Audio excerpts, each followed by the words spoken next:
tarde a todos aqui presentes. Aqui. Vamos então elevar o nosso pensamento ao mais alto, ao nosso Criador, Deus, que é a inteligência suprema do universo, é a causa primária de todas as coisas. Vamos agradecer pelo fato de estarmos aqui mais uma vez prontos para ouvirmos mais uma palestra, mais um ensinamento que hoje vai ser ministrado pela Marli.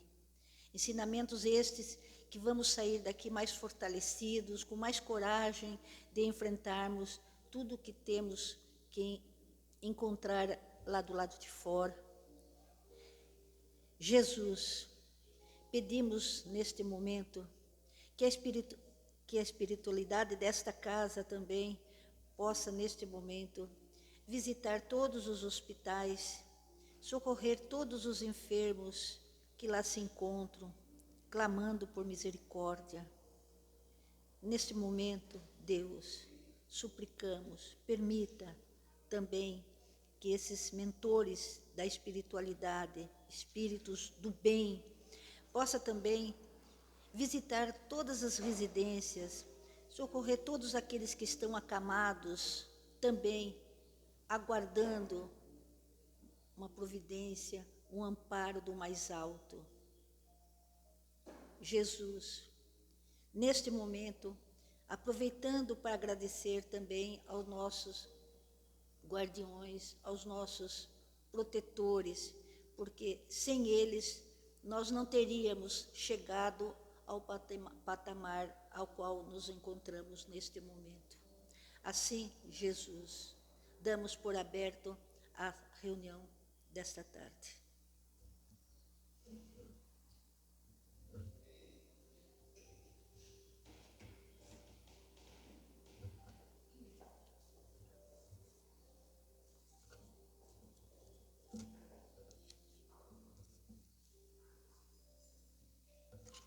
Boa tarde a todos. Para quem não me conhece, meu nome é Marli e eu sou uma trabalhadora aqui da casa, tá? Das segundas-feiras só. Então, hoje, o nosso evangelho está no capítulo 22 do Evangelho segundo o Espiritismo, né? Que diz assim: não separeis o que Deus juntou. Mas não é para se preocupar muito com isso, tá? Não separeis o que Deus juntou. O ser humano, justamente, é uma criatura sociável, né? Que precisa do convívio com os outros para se desenvolver e pôr em prática também os ensinamentos que ele recebe. Então, trocando experiências, né? Sempre isso é feito em sociedade. A gente convive com muitas pessoas. E a sociedade que vivemos, ela é composta por várias outras sociedades menores, né?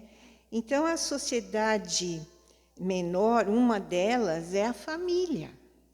A gente convive com a família, né? É uma sociedade também. E é uma sociedade sadia.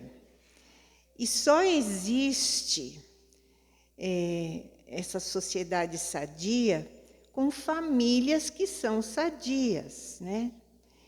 E as famílias se iniciam como? Eu digo sadia, assim, no relacionamento, não estou dizendo da parte material, né? Da parte espiritual também. Mas um relacionamento sadio numa família é uma bênção, né? A gente conviver com a família numa boa, né? Mas para existir essa família é preciso haver o casamento, né? Então, quando um casal se une, né, pela força da paixão, o único desejo é a comunhão carnal, quando é pela paixão. E, nesse caso, a própria natureza, né, vai agindo e estimulando a reprodução da espécie. Então, esses casais se encontram, se unem, apaixonados, já querem se unir, é a natureza também contribuindo pela reprodução da espécie. E a liberdade sexual que existe hoje em dia favorece muito esse clima de sedução de ambas as partes, né? A gente sabe disso. E promove casamentos inspirados, às vezes, somente no sexo. E esses casamentos não duram. Mas ele se complica ainda mais à medida que surgem problemas como a rotina, né? Vai deixando a pessoa desgastada com a rotina, os problemas de relacionamento, porque quando um casal se une, eles não se conhecem perfeitamente para conviver. É na convivência que a gente vai se habituando, né? Então, também o cuidado com os filhos vai abalando a relação. As dificuldades financeiras, principalmente, também abalam a relação de um casal. E esses atritos, né, abalam também o impulso sexual. E assim os casamentos se acabam quando morre a paixão. Se ele é unido somente pela paixão, é facilmente também desunido. E isso é muito comum hoje, porque os casais eles não pensam no prejuízo que causam aos filhos. Tem um provérbio russo que diz assim: casamento é o túmulo do amor. Só para brincar um pouquinho, tá? E aí a sabedoria chinesa, para não deixar por menos, diz assim, que casamento é como uma fortaleza sitiada. Quem está lá fora quer entrar na fortaleza, e quem está lá dentro quer sair. É isso aí. Mas existem fórmulas para um casamento dar certo, né? Mesmo quando acaba a paixão. E aí eu tirei essa piadinha de um livro de Richard Simonetti, se eu não me engano é do livro Um Jeito de Ser Feliz, que ele conta que uma maneira de acabar, de continuar mesmo quando acaba a paixão. Então, seria o machismo. Isso é uma coisa antiga, né? O livro também é antigo. E quando o homem mandava e a mulher submissa obedecia, né? Hoje não é bem assim. E viviam num ambiente de quartel, porque o homem só que dava as ordens, antigamente, no tempo dos meus pais, por exemplo. E aí, não tinha nada a ver com um lar, que era um ambiente mesmo de quartel. A coitada tinha que fazer tudo o que ele mandava.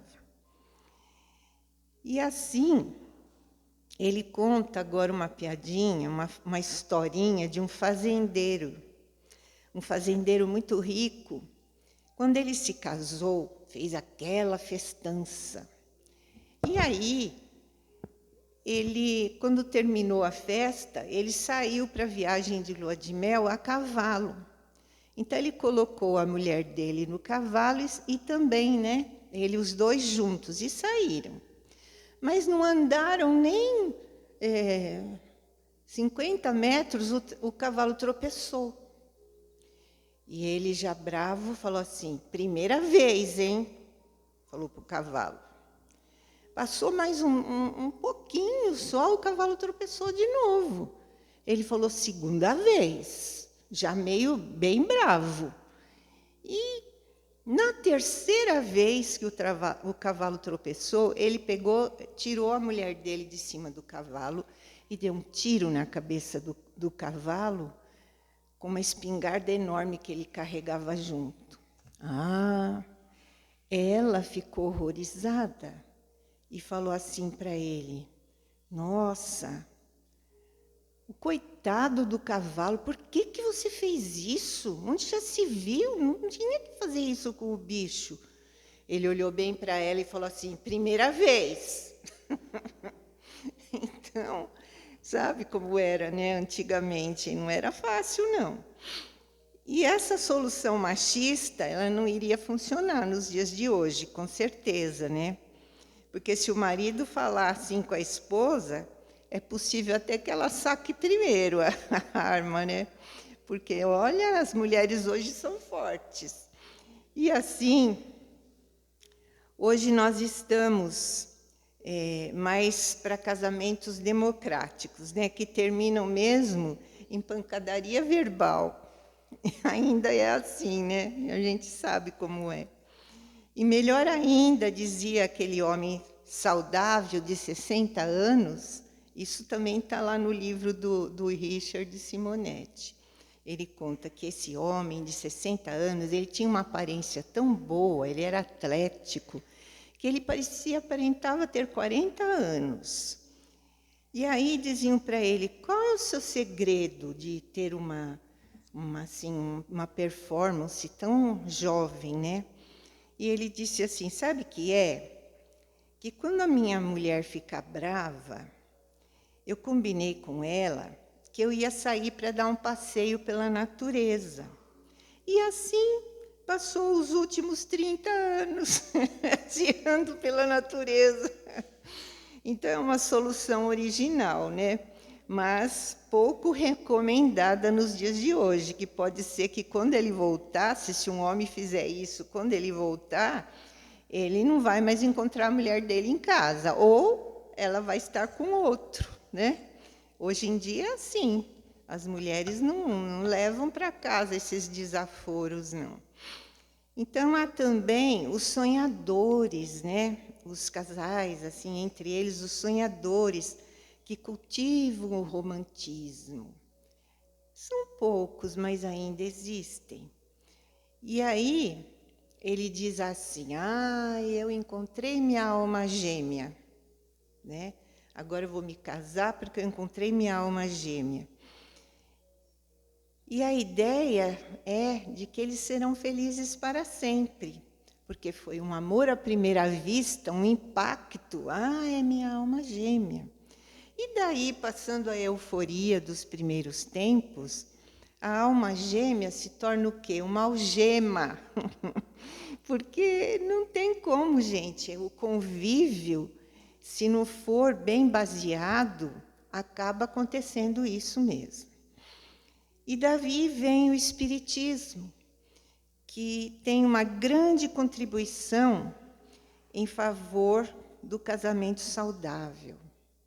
E o Espiritismo nos mostra que o desafio da convivência faz parte do nosso aprendizado. A gente aprende muito com o convívio com o parceiro.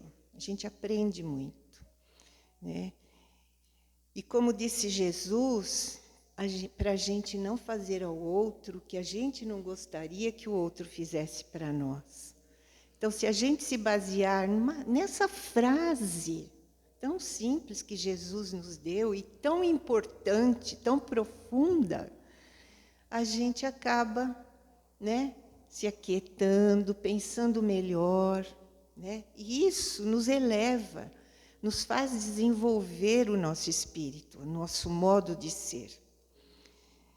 Então, a vida em família, ela sempre nos serve como ponto de referência. Aconteça o que acontecer, a gente sempre se lembra da mãe, se lembra do pai, né? A gente pede socorro para eles. Enquanto eles estão vivos, né? A gente sempre... eles nos acolhem, né? Essa família, para nós todos, é sempre um ponto de referência. E aí, eles nos ajudam também a enfrentar a realidade, os pais da gente.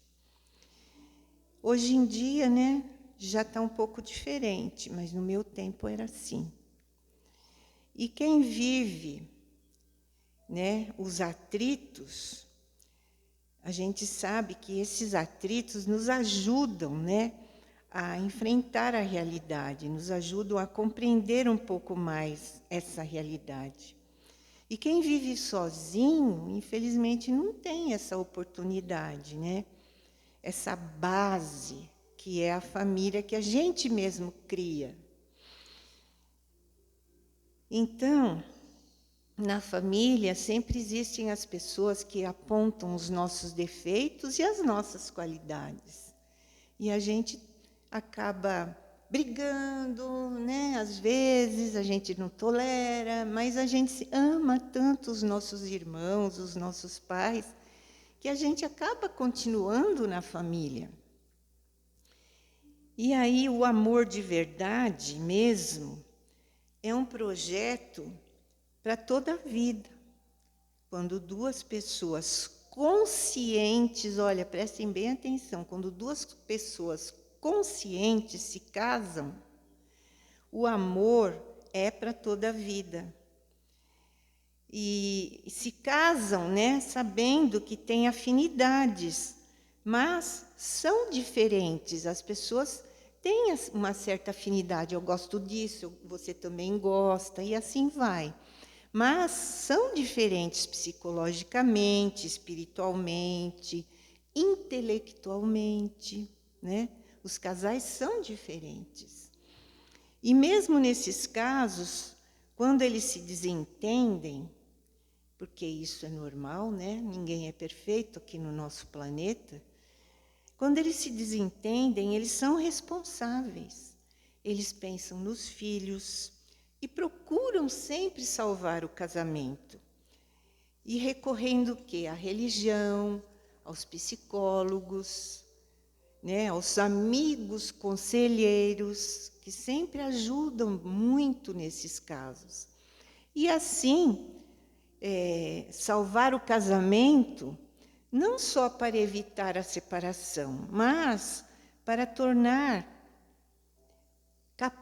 se tornar capaz de resistir aos desgastes da vida em comum. Isso é que nos faz crescer emocionalmente, espiritualmente, nos faz crescer, porque a gente fica tolerante. E aí Kardec, né, o nosso criador do Espiritismo, ele nos oferece uma fórmula mágica, que é a própria bandeira do Espiritismo, que diz: fora da caridade não há salvação. Mas como praticar essa caridade no lar? Como? Ele diz que é uma ginástica diária. E os exercícios são, ele relaciona aqui, eu vou ler para vocês, o perdão, né, que é um treino de compreensão. Quando você compreende o que o seu parceiro, por que ele agiu assim, ele estava num momento difícil, ou ele estava muito preocupado com alguma outra coisa e agiu errado. Então, a gente tem que compreender aquele momento, né? E perdoar. Então, é por aí que a gente começa. Pela compreensão, a gente consegue perdoar. A tolerância. A tolerância é quando a pessoa erra sempre, sempre errando. E a gente pensa assim, poxa, né, eu já tive paciência com ele, mas olha, de novo. Então, é aí que entra a tolerância, que é a aceitação dele como ele é, ou dela como ela é, né?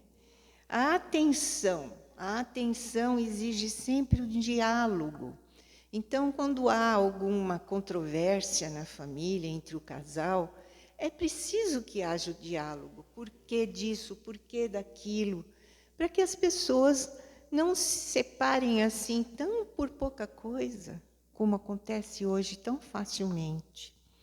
O respeito, gente, o respeito é tudo também.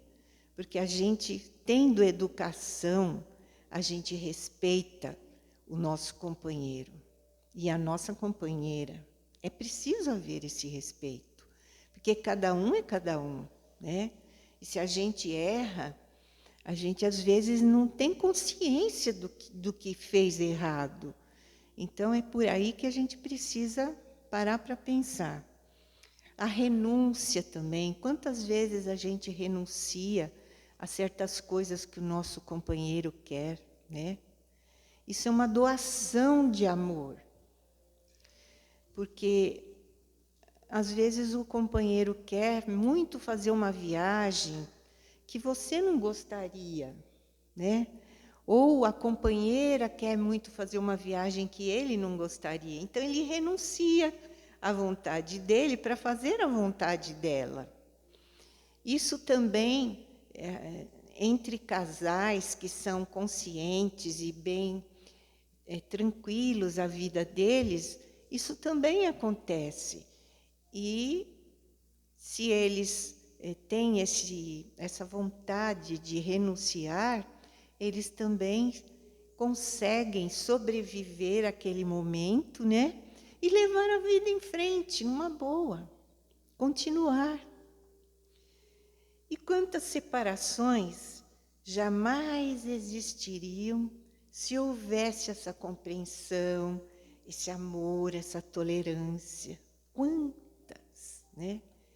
E há várias maneiras de expressar esse amor. Quando há uma briguinha boba entre o casal, né? Que tal deixar um bilhetinho? Você não consegue falar, não está conseguindo se expressar, está com vergonha do que você fez. Você deixa um bilhetinho, cola assim no espelho do banheiro, um bilhetinho pedindo desculpas. Quem resiste a isso? Um bilhetinho carinhoso, né?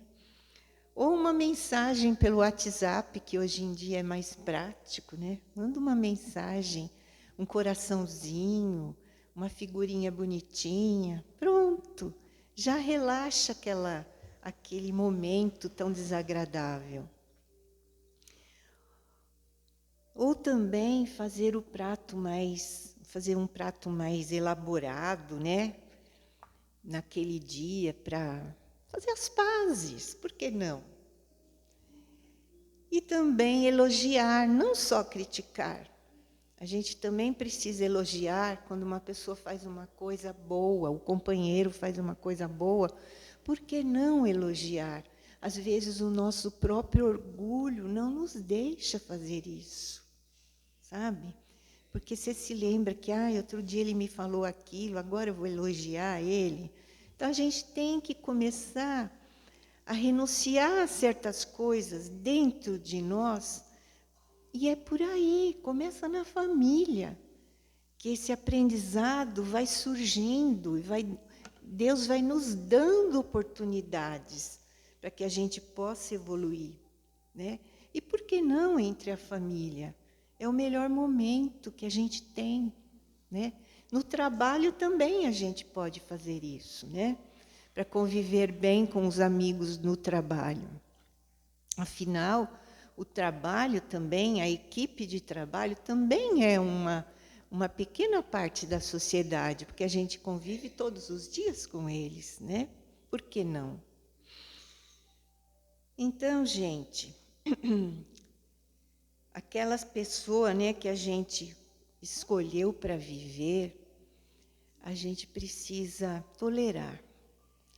Tolerar porque ninguém é perfeito, né? E assim nos lembrando de tudo que Jesus nos ensinou sobre o amor, né? Jesus só veio para nos trazer as leis do amor. Na época dele, o mundo era um caos. E Moisés, inclusive, teve que fazer aqueles 12 mandamentos para ver se apaziguava um pouco aquele povo, né? Porque era uma loucura, eles se matavam, eles por qualquer motivo. E aí Jesus vem e nos ensina a amar o próximo como a si mesmo, não fazer ao outro o que você não gostaria que o outro te fizesse, e por aí vai, né? Tudo que Jesus ensinou. Por quê? Porque essa é uma oportunidade que a gente tem de aplicar né, na nossa vida cotidiana, é uma oportunidade que a gente tem de aplicar esses ensinamentos que Jesus veio nos trazer há mais de 2000 anos, né? E a gente ainda está meio que patinando, né? Mas a gente vem aqui, a gente ouve os ensinamentos de Jesus e, aos poucos, a gente também vai se modificando. E isso é uma bênção nas nossas vidas. E aí, como eu não deixaria de trazer, né, eu trouxe uma historinha para contar. E é uma historinha engraçadinha hoje, viu? Essa historinha diz assim, que atrás de todo grande homem existe uma grande mulher. Vocês podem reparar entre os casais. O homem que é bem-sucedido, a mulher contribui muito para isso, né? Porque senão ele não consegue ser bem-sucedido, se ele não tiver o apoio dessa mulher. E vice-versa, né? Que hoje as mulheres estão tão à frente, muitas vezes, dos homens, que eles também precisam dar muito valor para as mulheres. E essa história fala do valor da mulher. Ouçam assim, então. Thomas Weller, alto executivo de uma multinacional, ele foi viajar com a sua mulher por uma estrada interestadual, quando notou que o carro dele estava com pouca gasolina. Ele parou num posto muito simples, tinha apenas uma bomba de combustível. Pediu ao único atendente que enchesse o tanque e verificasse o óleo, enquanto ele dava uma volta para esticar as pernas, que eles estavam viajando há muito tempo. E, ao retornar para o carro, ele percebeu que o frentista e a mulher dele estavam num papo muito animado. A conversa parou enquanto o Weller pagava pela gasolina.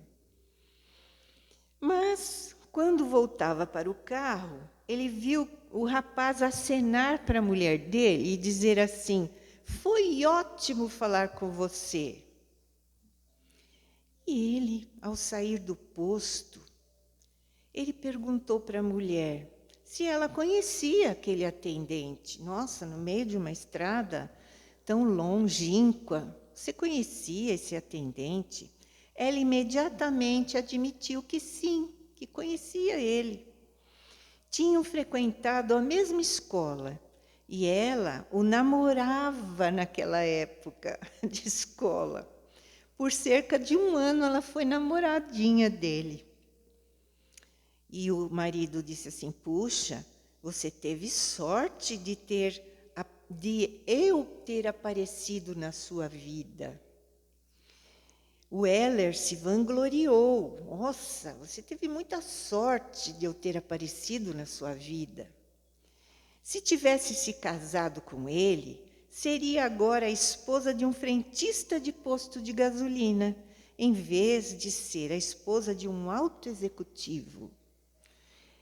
Aí ela respondeu assim para ele: "Meu querido", bem sarcástica, "se eu tivesse me casado com ele, ele seria um alto executivo e você o frentista do posto de gasolina."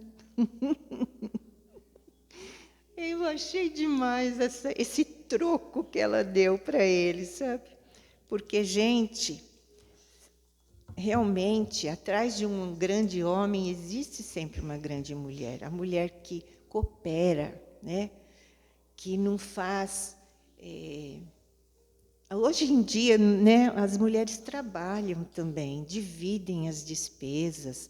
Aquela mulher que está sempre evoluindo financeiramente também no trabalho, que não fica gastando à toa, né?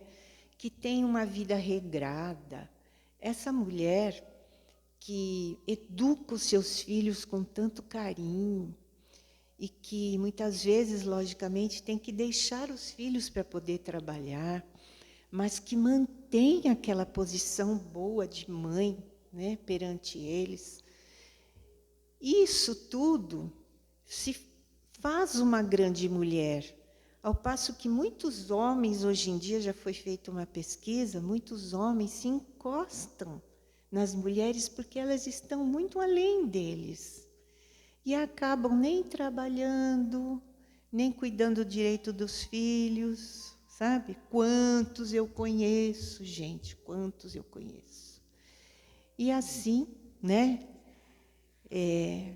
Vice-versa, né? Atrás de um grande homem existe uma grande mulher, como também atrás de uma grande mulher pode existir um grande homem que também tem as suas qualidades, mesmo que ele não trabalhe, ele pode agir de tantas outras formas dentro de casa, sendo um marido presente, um marido que cuida dos filhos, que leva na escola, que vai buscar, que ajuda nas tarefas, que faz alguns serviços domésticos, também eleva a posição da mulher, porque ela precisa também de sossego para poder trabalhar. Então, é de ambas as partes, né, que tem que haver essa grande atração, né, um pelo outro, e também essa grande harmonia familiar, para que as famílias possam sempre estar cada vez mais à frente, né? E assim evoluir, criar os seus filhos. Esses filhos vão estudar, vão ser gente importante também, e assim vai seguindo a vida, né? Então, é por aí, gente, hoje que a gente... essa frase aqui do Evangelho que diz: o que Deus uniu, o homem não separa. Não é bem assim. Deixa eu ver aqui. A frase que diz: não separeis o que Deus juntou, né? Muita gente fica preocupada com essa... Isso é só um adendo, tá? Muita gente fica preocupada com isso, achando que não deu certo o casamento, e como que ela vai fazer, né? Porque o que Deus uniu não pode separar. Mas não é bem assim, tá? Às vezes é necessário haver uma separação, é necessário. E na maioria das vezes não seria, né? Como eu já relatei. Mas quando é necessário, nessa vida não houve compreensão, não houve entendimento. Então o casal se separou. Mas isso não quer dizer que numa próxima vida eles não tenham que se encontrar de novo para aparar essas arestas que ficaram. Então é por aí que Jesus quis dizer que não se deve separar o que Deus uniu. Porque numa hora qualquer, em outras vidas, a gente vai ter que abrir mão de muita coisa, né, para acabar evoluindo mais, aceitar aquela pessoa como ela é. E eu digo isso, gente, de carteirinha, porque eu tenho 50 anos de casada. Então, eu digo isso de carteirinha. Que é muito complicado a gente viver tantos anos, né? E ter tanta dedicação, tanta paciência, tolerância, tudo isso que eu falei para vocês, eu vivo até hoje. Então, esse é meu testemunho também, tá? E agora nós vamos encerrar, né, a nossa reunião com tudo aquilo que nós recebemos, né, com esses ensinamentos que nós tivemos hoje. Nós vamos agora agradecer em forma de vibrações de amor. Então, nós vamos vibrar muito amor por todo o universo, principalmente pelo nosso país, nosso planeta Terra, né, que vive hoje um momento conturbado. O planeta está em guerra em muitos países, né? Vamos orar pela paz, pela união desses países em guerra. Vamos pedir a Deus que nos ajude, todos os dias nos lembrar de fazer uma oração por esses países, por essas pessoas que sofrem, que são mutiladas, que passam fome, que vivem naquele ambiente terrível de guerra. Imaginem, nós aqui estamos no paraíso. Então vamos vibrar muito amor por essas pessoas. Vibrar também muito amor pela natureza, pelos animais, para que todos contribuam pela preservação dessa natureza. Vibrar também pelas pessoas que estão doentes, nos hospitais, em casa, acamadas. Vibrar por aqueles que estão nos orfanatos, aquelas crianças tão sofridas, pelos idosos que estão abandonados nos asilos. Vamos vibrar muito amor para que eles sintam que existe algo melhor, que eles tenham esperança de viver melhor. Vibrar também muito amor pela nossa família, principalmente por aquele familiar com o qual a gente tem muita dificuldade de relacionamento. Vamos fazer com que esse familiar, aos poucos, se aproxime e que a gente possa abraçar com todo amor e carinho. Vibrar também, agora especialmente por nós mesmos, para que a gente possa estar sempre atenta ao nosso redor, à nossa família, sempre pronta para ajudar, para socorrer, praticando a caridade moral e espiritual, que é a mais importante. E assim nós vamos encerrando a nossa pequena e humilde reunião, fazendo agora a prece de Maria, porque assim, com o manto sagrado de nossa querida Mãe Maria de Nazaré, Mãe de Jesus, ela vai envolver cada um de vocês para que possam retornar aos seus lares bem melhores do que aqui chegaram.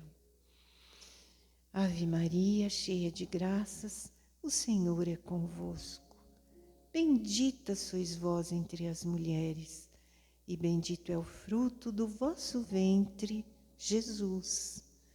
Santa Maria, Mãe de Jesus, rogai por nós, pecadores, agora e na hora do nosso desencarne. Que assim seja, graças a Deus e graças a Jesus. Agora nós vamos